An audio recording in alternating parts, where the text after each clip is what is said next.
আপনি 10 বেলা পারবেন না 5 বেলা মূল্যায়ন করেন। নামাজ কিন্তু 10 বেলা, কয় বেলা? আর আকাশ থেকে পড়লেন মনে হয়, ঠিক না? নামাজ কিন্তু কয় বেলা? 10 বেলা। কম বললাম? 1 ঘন্টা ছাড়া 23 ঘন্টাই নামাজ পড়া যায়। তারপর আমি 10 বেলা বললাম, 5 বেলা তো আসেই আছে, ঠিক না? ইশরাক, আওয়াবিন, চাশত, তাহাজ্জুদ, কয় বেলা হলো? কয় বেলা হলো? 9 বেলা, ঠিক না? ডেলি প্রয়োজন রাখেন না? রাখেন না? ডেলি প্রয়োজন আছে না নাই? নাই প্রয়োজন। মানুষ মূল্য দিলে তো কাগজ দিয়ে দিবে, ঠিক না? আর আল্লাহ মূল্য দিলে কাগজ দিয়ে দিবে। ভালো মতে বোঝেন কিন্তু, নাইলে কিন্তু ধোঁকার শিকার হয়ে গেছি আমরা। আমরা সবাই ধোঁকার শিকার। এই জন্য কোরআনে একটা সূরা আছে, সূরা তাগাবুন। কিয়ামতের দিনের একটা নাম আছে, ইয়াউমাত তাগাবুন। একটা সূরার নামই ধোঁকার সূরা। আর কিয়ামতের একটা নাম হইল ইয়াউমাত তাগাবুন, ঠিক না? ওই দিন যত লাইনের ধোঁকা আছে, আমরা যে ধোঁকা খাইতেছি বা খাইছি, বা আমরা ধোঁকাগ্রস্ত, সবগুলো আল্লাহ উন্মোচিত করে দেবে। যে তুমি তোমার বিবেক দ্বারা কতটুকু খাইছ, বুদ্ধি দ্বারা কতটুকু খাইছ, বিদ্যা দ্বারা কতটুকু খাইছ, আত্মীয় স্বজন দ্বারা কতটুকু খাইছ, বিবি বাল বাচ্চা দ্বারা কতটুকু খাইছ, ব্যবসা বাণিজ্য দিয়ে কতটুকু খাইছ, যত লাইনের ধোঁকা খাইছে, সব ধোঁকাগুলা কিয়ামতের দিন আমার সামনে সিরিয়ালে উন্মোচিত হবে। এই জন্য কিয়ামতের 50টা নাম আছে। এই 50টা নামের ভিতরে একটা নাম হলো ইয়াউমাত তাগাবুন। আমি যেটা বুঝাইতে চাইতেছি, বুদ্ধিমানকে,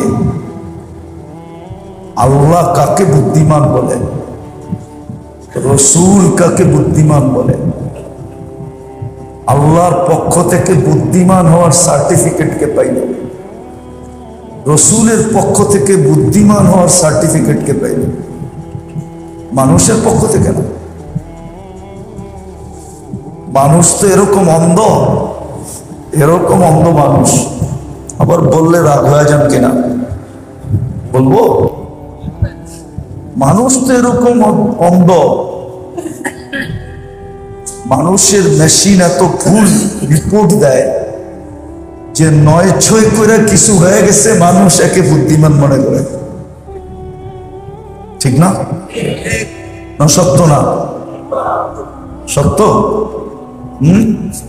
ছেলেটা অল্প বয়সে 9-6 করে কিছু একটা করে ফেলছে, মানুষ কয় ছেলেটা অনেক বুদ্ধিমান, অনেক ট্যালেন্ট, ঠিক না? মানুষের বিচার বা মানুষের রিপোর্ট অধিকাংশই ভুল হয়। আমার এটা বোঝানোর উদ্দেশ্য না। আমার বোঝানোর উদ্দেশ্য হলো যে আল্লাহ কাকে বুদ্ধিমান বলে, রসুল কাকে বুদ্ধিমান বলে, হাদিস কাকে বুদ্ধিমান বলে, আল কাইয়েস হাদিস কাকে বলে? যে মূল্য থাকতে মূল্যায়ন করে তাকে হাদিস বুদ্ধিমান বলে। আজকে আমাদের মূল্য আছে, যদি মূল্যায়ন করি, যদি কাজে লাগাই, যদি আমাদের ভিতরে মূল্যবোধ থাকে, মূল্যবোধ তো থাকতে হবে, আর না হইলে সত্য এটা একদিন অচিরেই আসতেছে। আধ্যাত্মিক শক্তি তো আমাদের কাছে নাই, থাকলে আপনাদেরকে ঢাকা শহরের পুরান পুরান কবরস্থানে নিয়ে দেখানো যেত।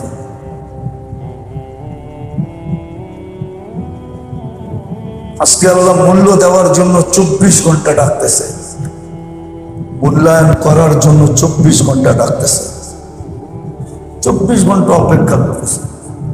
যে আসবে তাকে মূল্যায়ন করবে। একটা হাদিসের তর্জমা বলতেছে, ভাবার্থ। আল্লাহ বলে সমগ্র সৌর জগৎ গুনাহ দিয়া ভরেও যদি আসো, তারপরও আমরা মূল্যায়ন করব। অথচ সমগ্র সৌর জগৎ সমগ্র সৃষ্টির গুনাহ দিয়া সম্ভব না। আপনি সৌরজগৎ চিনেন না, লম্বা পাশ কতটুকু জানেন না, বিজ্ঞানও জানে না, কেউ জানে না। মানুষ গুনাহ দিয়ে পড়বে কিভাবে? যে মানুষ 100 গুনার নাম জানে না, ও এত বড়টা পড়বো কি দিয়া? ঠিক না? কিন্তু আল্লাহ তো বলতেছে, লাউ আতাইতানি লাউ বালাগাত যুনুবুকা ইনানাস সামা। তোর গুনাহ হইতে হইতে হইতে হইতে হইতে সৌর জগৎ ভরার পরেও যদি আকাশ ভেদ করতে শুরু করে, ফাস্তাগফারতানি, মনের থেকে মাপ চাইনি, গফারতু লাকা ওয়ালা উবালি, আমি তোমার গুনাহ মাফ করে দেব, তাকায়া দেখো না কত গুনাহ। বুদ্ধিমান ওই ব্যক্তি যে মূল্য থাকতে মূল্যায়ন করে, নাইলে কবরস্থানে নিয়ে দেখানো যায় যে মানুষগুলার প্রত্যেকটা জিনিস মূল্যায়ন করার জন্য প্রস্তুত ছিল, ডাকতে ছিল, আহ্বান করতেছিল, অপেক্ষা করতেছিল। যদিও শব্দগুলো আল্লাহর জন্য শোভনীয় না, আমার কাছে বিকল্প শব্দ নেই।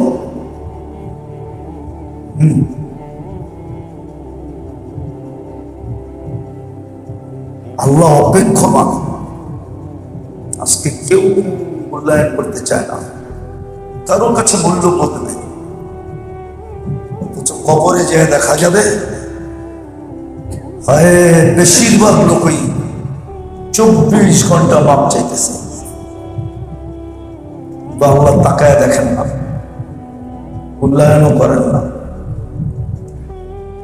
আর কোনদিন তাকায় দেখবেন বইলা এই গ্যারান্টিটাও দেন না যে আমি কোনদিন তাকায় দেখবো।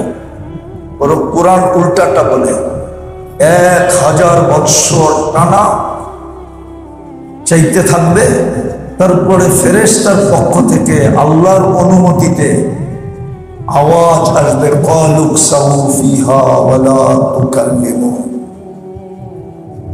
আজকে আওয়াজ দেওয়ার ক্ষমতা তোমাদের কাছ থেকে ছিনায় নেওয়া হলো, আওয়াজও করতে পারবে না।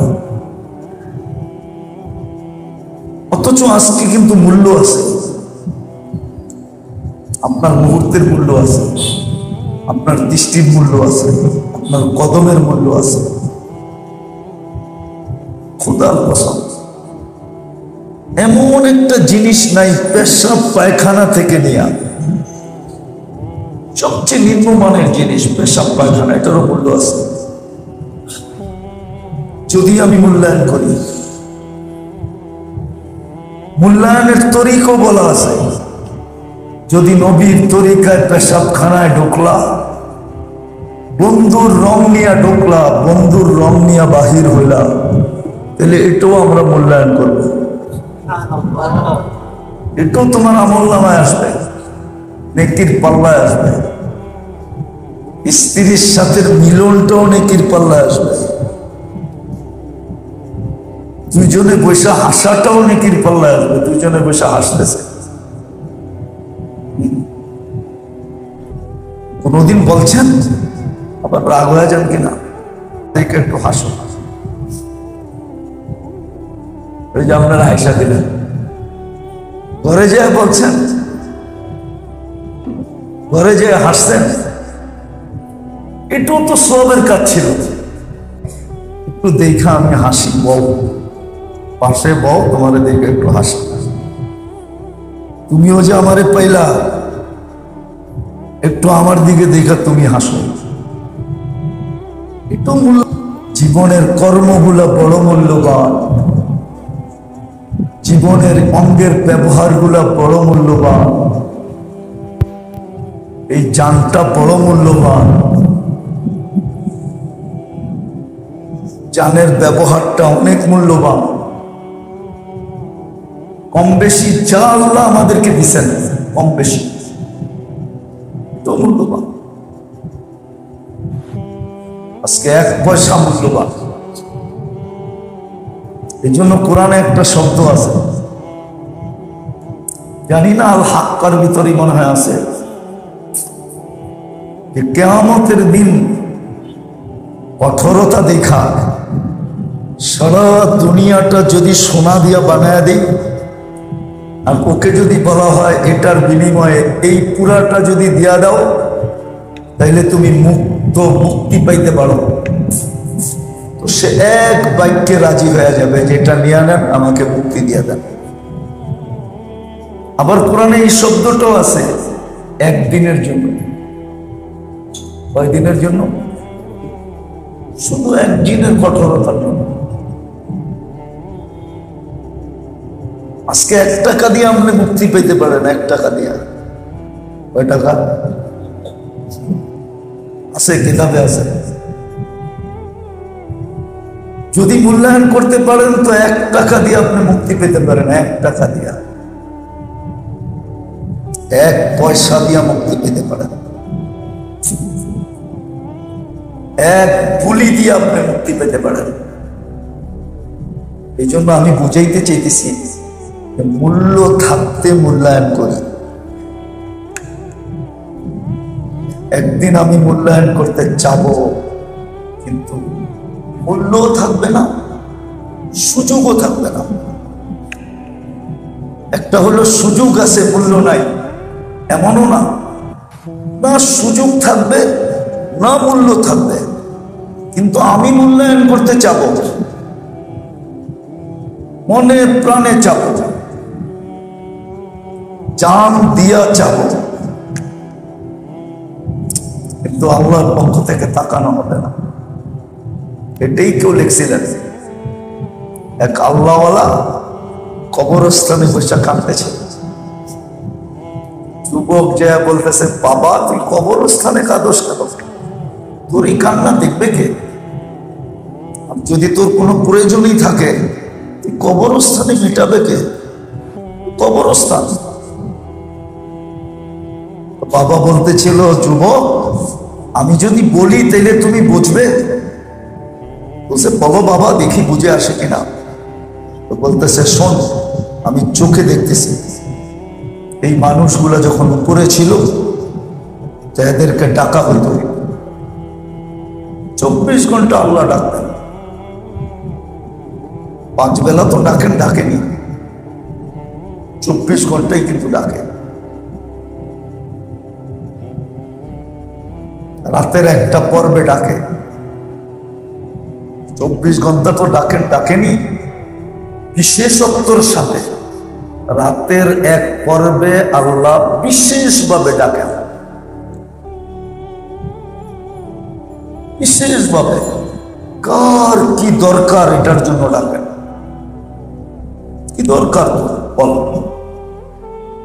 আমি দিতে আসছি বলে আমি চোখে দেখতেছি কবরস্থানের একজনও সাড়া দিত না যখন উপরে ছিল। আজকে চোখে দেখতেছি কবরের ভিতরে সবাই চাইতেছে, চোখের পানি ঝরায়া, কেউ চিৎকার দিয়া, যে যেই ভঙ্গিতে চাইতে পারে চাইতেছে, কিন্তু একবারও ফিরা তাকায় না।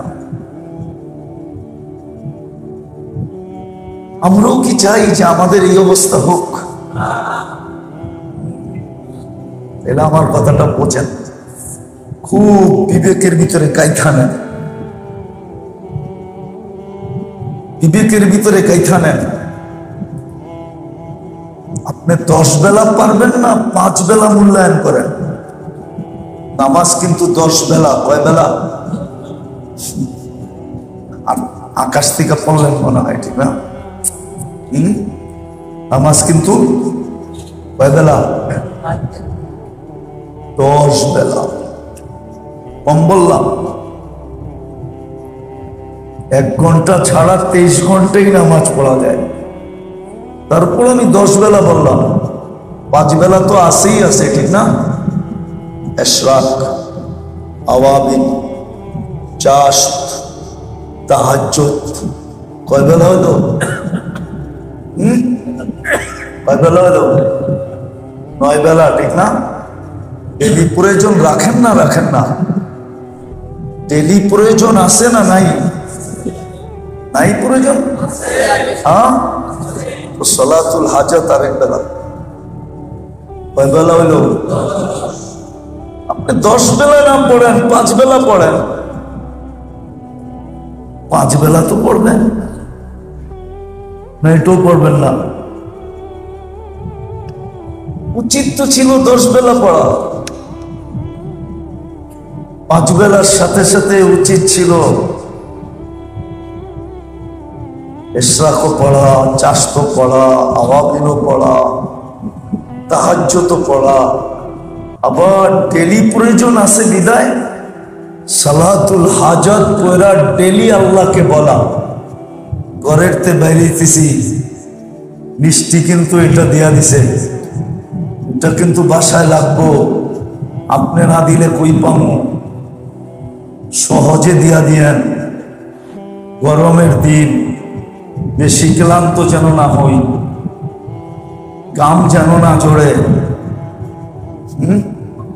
দৌড়াইতে যেন বেশি না হয়, ছুটাছুটি যেন বেশি না করতে হয়, হাঁটাহাঁটি যেন বেশি না করতে হয়, বাজারে গেলে সহজে দিয়া দিয়েন। 10 বেলা তো ছিল, 10 বেলা না পড়েন, 5 বেলা তো পড়বেন।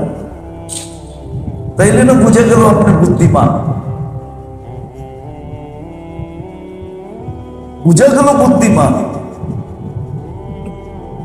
আজকে সুবহানাল্লাহ আলহামদুলিল্লাহ পড়লে সৌর জগৎ নেকি দিয়ে ভরা যায়।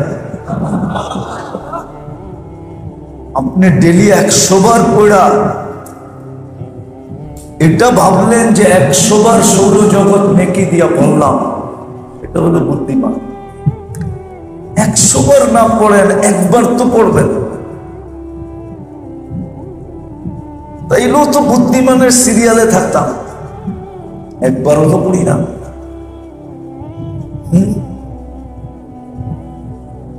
আমার সমাজ তো মনে করে ইস্তেগফার শুধু গুনাহ মাফ করার জন্য। আচ্ছা, একটা কথা মনে উঠলো, সবাই টাকাওয়ালা হইতে চান না? চান না? একজন আছে যে এখানে আমি টাকাওয়ালা হইতে চাই না, আছেন কেউ যে আমি পয়সাওয়ালা হইতে চাই না? কি যে উনিও বলে হইতে চায়, এই বয়সে আর আছে কি? হ্যাঁ, এই বয়সে আর আছে কি? পাইলি আর টাকা কি কামে লাগাইতে পারবো, ঠিক না? কিন্তু তারপরে হইতে চায়। ওই যে কবি বলছে, तुझे दुल्हन के रहो सबसे आला, हो सीरत निराली हो फैशन निराला, यूं ही जिया करता है क्या मरने वाला, तुझे दुल्हन के रहो सबसे आला, মরার আগ মুহূর্ত চাই আমি টপ হইতে, টপ। কি টপে যেতে চায়, টপে। মরার আগ মুহূর্ত মন বলে, আরে যদি টপে যেতে পারতাম, সবচেয়ে উপরে উঠতে পারতাম, বাজারের ভিতরে আমিও কিং হইতে পারতাম। ইসলামপুরও তো কিং আছে, আছে না? না নাই? নাই? নাই?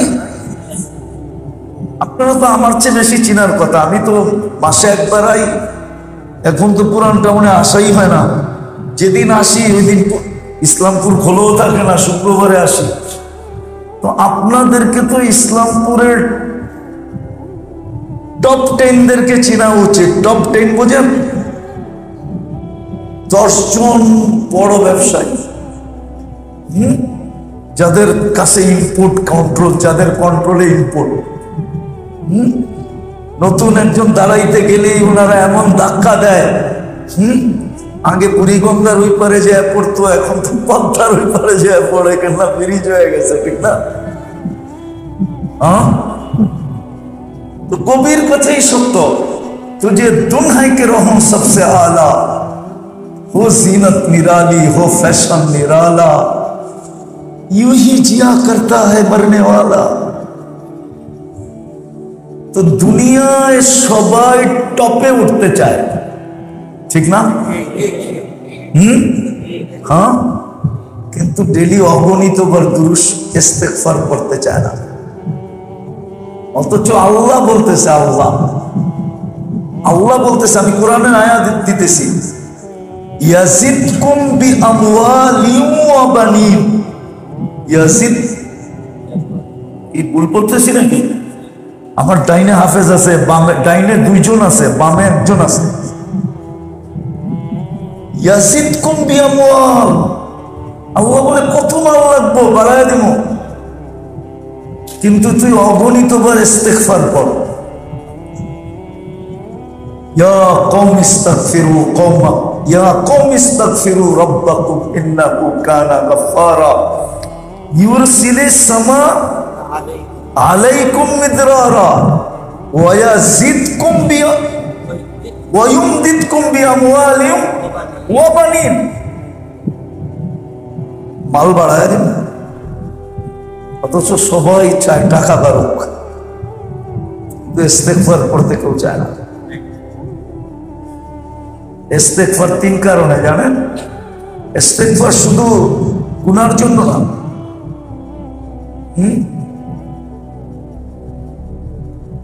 যাদের বাচ্চা কাচ্চা হয় না, বাচ্চা কাচ্চা যাদের না হয়, ওরা তাবিজ নিতে আসে, ডাক্তারের কাছে যায়, দেশের থেকে বিদেশ যায় টেস্ট করে, ইস্তেগফার পড়ে। অথচ কোরআন বলে ইস্তেগফার পড়ো,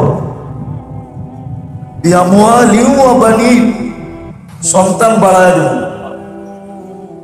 সন্তান হওয়ার গ্যারান্টি আছে ইস্তেগফারে, কিন্তু ইস্তেগফার পড়ে না, তাবিজ নিতে যায়, ডাক্তারের কাছে যায়। আল্লাহ তো প্রমাণও দিছে, আল্লাহ তো প্রমাণও দিছে। সারা আলাইহিস সালামের কাছে যখন কওমের লূতকে উল্টানোর জন্য যখন ফেরেশতা আসছিল, তো ইব্রাহিম আলাইহিস সালামের ওইখানে প্রথম ফেরেশতা ইব্রাহিম আলাইহিস সালামের ওইখানে আসছিলেন। তো সারা আলাইহিস সালামের কোনো বাচ্চা ছিল না, তো সুসংবাদ দেওয়ার জন্য আসছিলেন যে বাচ্চা হবে। তো সারা আলাইহিস সালাম বলছে, আমার আমার আমার আমার তো হওয়ার সিস্টেমই নেই। কি নাই? কি নাই? আর আমার স্বামী, আমার স্বামী তো বুড়ো হয়ে গেছেন, শাইখা তো বুড়া, এর অবস্থা তো জানি আমি কিরকম। ফেরেশতারা বলছে, যে দিবে এর কাছে এই দুইটা কোনো জিনিস না, এই দুইটা কোনো বাধা, এই দুইটা কোনো, কে দিব? আল্লাহ প্রমাণ দিছে, শত বাধা থাকলেও আমি দিতে চাইলে দিতে পারি। তারপরে বলছে ইস্তেগফার পড়ো, বাচ্চা হবে, বাচ্চা হবে। কাসরতে ইস্তেগফার পড়ো, মাল হবে, মাল। এই নিয়তে ইস্তেগফার পড়েন ডেলি 1000 বার, যে আল্লাহ মালদার হইতে চাই, স্টাম্প নিয়ে আসেন, আমি লেখা দিয়া দিই, মালদার হয়ে যাবেন। পরে কি হইব না না হইব ওইটা আমি জানি না, কিন্তু আপনি মালদার হবেন। কুরআন বলে মালদার হবেন। ইস্তেগফার 3 কারণে, ইস্তেগফার 3 কারণে। সমস্ত বিপদ থেকে মুক্তি পাওয়ার জন্য ইস্তেগফার। সহিহ বুখারীর riwayat, মান লাযিমাল ইস্তিগফার আখরাজাহুল্লাহু মিন কুল্লি হাম্মিন ওয়া গাম্মিন। যত ধরনের পেরেশানি আছে, সমস্যা আছে, সব কিছুর সমাধান হলো কাসরতে ইস্তেগফার। কমসে কম ডেলি 1000 বার, ঊর্ধ্বে 10,000 বার। যত ধরনের সমস্যা আছে, পেরেশানি আছে, রোগ শোক আছে, সব কিছুর থেকে মুক্ত পাওয়ার জন্য ফেরেন ইস্তেগফার। দ্বিতীয়, যত ধরনের প্রয়োজন আছে, ছোট হোক বড় হোক,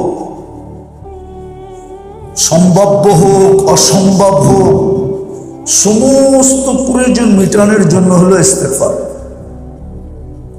কারণ হাদিসের শেষে আছে ওয়ায়ারযুকহু মিন হাইসু লা ইয়াহতাসিব, ওয়ায়ারযুকহু মিন হাইসু, সমস্ত প্রয়োজন মেটাবে, দরকার হলে পাহাড় ছিদ্র করে মেটাবে,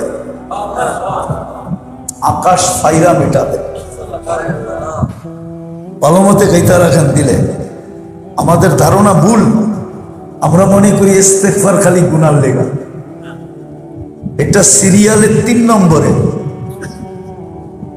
সিরিয়ালে কয় নম্বরে? প্রথম ইস্তেগফার হলো সমস্ত বিপদ থেকে মুক্ত থাকার জন্য। ইসলামে লেখা দেওয়া যায় যে 500,000 বার ইস্তেগফার ডেলি পড়ায় অভ্যস্ত হবে, ও সব বিপদ থেকে মুক্ত। একদিন করে পড়েন, একদিনে হবে না, তাইলে আর মাসের পর মাস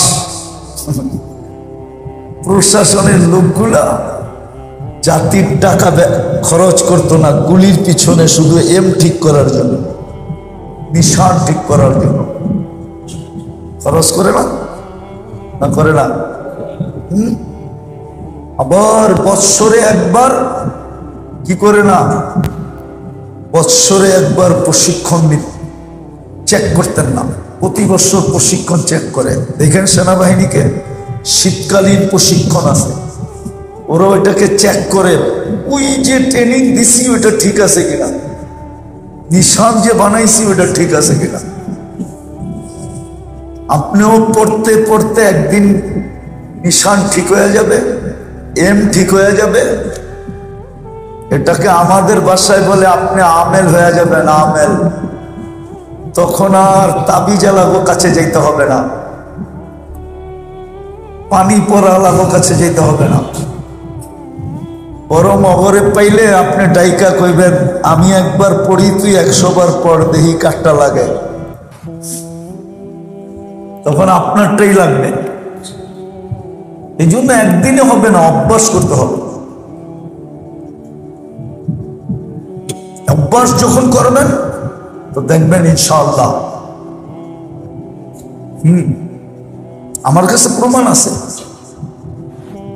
বড় বড় মুহাদ্দিস, বড় বড় মুফাসসির, বড় বড় আল্লাহওয়ালাদের কাছে মানুষ গেলে এক কথাই বলতেন, ইস্তেগফার পড়ো না। ইস্তেগফার 3 জিনিসের জন্য। যত বিপদ আছে সমস্ত বিপদের থেকে মুক্তি পাওয়ার জন্য দুনিয়ায় ইস্তেগফার। যত ধরনের প্রয়োজন আছে ছোট বড়, সমস্ত প্রয়োজন মেটানোর জন্য কি সর্বশেষ হলো গুনাহ মাফের জন্য ইস্তেগফার। আবারও বলতেছি, ভালো মতে বোঝেন, লম্বা বেশি হবে না। আবারও বলতেছি, মূল্য আছে, মূল্যায়ন করেন।